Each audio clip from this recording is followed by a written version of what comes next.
Quand on pense à Disney, on pense magie, rêve, enfance, non? Mais et si c'était plus compliqué que ça? C'est ce qu'on va voir aujourd'hui en plongeant dans une analyse assez décoiffante, celle du philosophe Laurent Bilger. Il voit Disney non pas comme un vendeur de rêves, mais comme une sorte de matrice, une machine de contrôle. Et franchement, ça vaut le détour. Toute son analyse vient de son Substack et elle risque bien de changer notre regard sur la question. Alors voilà la phrase qui lance tout, et c'est puissant. Disney ne vend pas seulement des produits, il fabrique des modes d'être. C'est signé Laurent Bilger, et ça résume toute sa pensée. En gros, ce qu'il nous dit, c'est que Disney ne se contente pas de nous vendre un film ou une peluche. Non, non, c'est bien plus profond.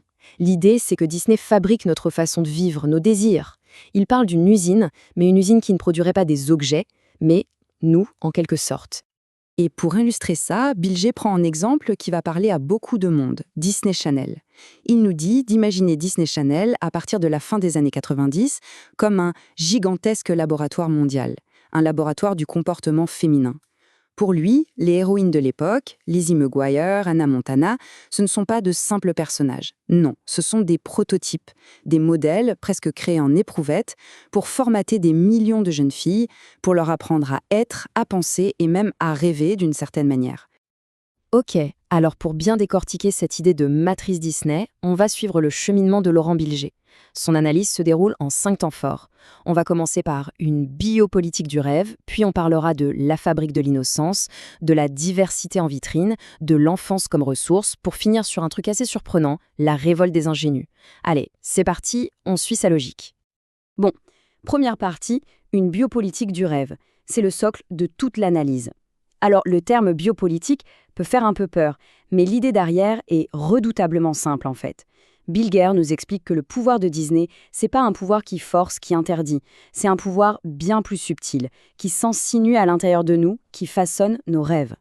Pour être précis, ce concept vient d'un philosophe très connu, Michel Foucault. La biopolitique, c'est un pouvoir qui ne dit plus « obéis », mais qui nous chuchote à l'oreille « voilà ce que tu as envie de faire, voilà ce que tu dois désirer ». Et c'est exactement ça que Bilger applique à Disney. Il dit que Disney est passé maître dans l'art de modeler nos désirs les plus profonds pour nous orienter sans qu'on ait l'impression d'être contrôlé. Ok, l'idée est posée, mais concrètement, comment ça marche? Comment cette grande machine à fabriquer nos désirs fonctionne au jour le jour? C'est là qu'on entre dans la deuxième partie de l'analyse de Bilger, la fabrique de l'innocence. Et là, attention, c'est assez radical. Pour Bilger, l'innocence, chez Disney, ce n'est pas une qualité, c'est un produit, une sorte de monnaie d'échange. D'un côté, ça rassure les parents, c'est un environnement safe. De l'autre, ça garantit aux publicitaires une audience bien sage. En fait, en créant ce monde aseptisé, sans sexe, sans vraie violence, sans zone d'ombre, Disney met en place ce que Bilger appelle une économie de la docilité. En gros, l'innocence devient un outil de contrôle.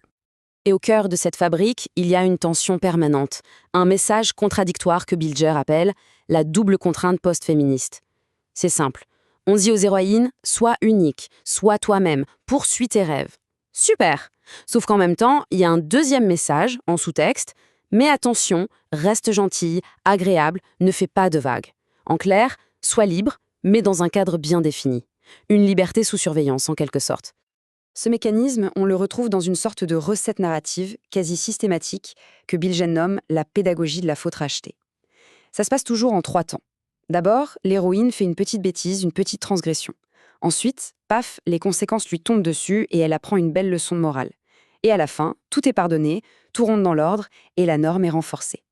C'est une manière très efficace d'apprendre à accepter les règles du jeu, non pas par la force, mais de bon cœur. Une tyrannie joyeuse, comme il l'écrit.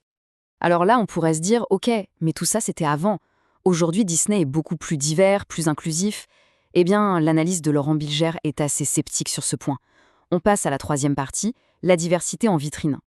Pour développer son idée, Bilger cite la penseuse américaine Bell Hooks, et sa phrase est percutante. En substance, elle dit que ce type de multiculturalisme promet de la différence, mais au final, ne la livre jamais. C'est exactement ce que Bilger reproche à Disney. On met en scène de la diversité, mais c'est souvent juste une façade, un décor. On change la couleur de peau d'un personnage, mais on ne touche jamais au fond, aux valeurs, au système. C'est de la différence en surface qui ne dérange personne. Le résultat, c'est ce que Bilger appelle une inclusion sans altérité. C'est-à-dire qu'on va bien montrer des personnages d'origines diverses, mais en effaçant tout ce qui fait leur spécificité culturelle, leur histoire, leurs conflits. tout ce qui pourrait être un peu compliqué pour un marché mondial. Les identités sont lissées, aplaties, et l'émancipation, notamment féminine, devient une sorte de féminisme de marque, un slogan marketing basé sur la confiance en soi individuelle, mais complètement dépolitisé. Bon, on a vu l'aspect idéologique, le contrôle moral. Mais il ne faut pas oublier qu'on parle d'une entreprise gigantesque. Et Laurent Bilger nous plonge maintenant dans le moteur économique de la machine. 4e partie, l'enfance comme ressource. Là, l'idée est assez glaçante. Bilger nous dit que Disney ne se contente pas de créer du contenu. Ce que Disney produit, ce sont des trajectoires capitalisables. Qu'est-ce que ça veut dire ?